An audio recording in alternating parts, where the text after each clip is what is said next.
Na veće izdvajanje iz budžeta za poboljšanje infrastrukture lokalna vlast se odlučila da bi podigla bezbjednost pješaka i vozača na viši nivo i da bi zaustavila dalje propadanje asfaltne podloge. U ulici Hercegovačkih ustanika, u kojoj se nalazi osnovna škola Sveti Sava, predviđeno je postavljanje asfaltne podloge u dužini od oko 300 metara.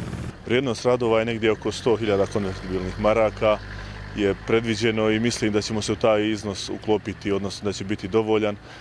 Ali i nešto je veći iznos nego možda obično rad, ali iz razloga što ranije nisu možda tako detaljno i tako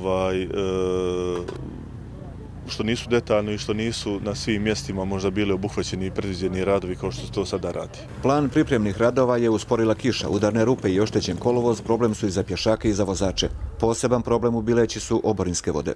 Nikad ga više oštetilo nije ko su okrenuli ovu vodu sa gornje ove ulice. Oni su ga okrenuli vamo, sad sva voda ide Padinska, čak iz Latišta od ozgor ide niz ovu ulicu i onda ne možete vi proći ovu već o Čamcu. I po selima kad se ide gore ima mnogo rupa i baš ima puteva koji su jako loši.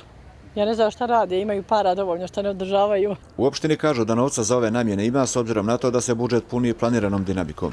Onaj dio koji bude mimo tog iznosa planiranog, bit će sigurno planiran rebalansom koji će biti u vrlo skoro vrijeme, ja se nadam i to u pozitivnom smislu.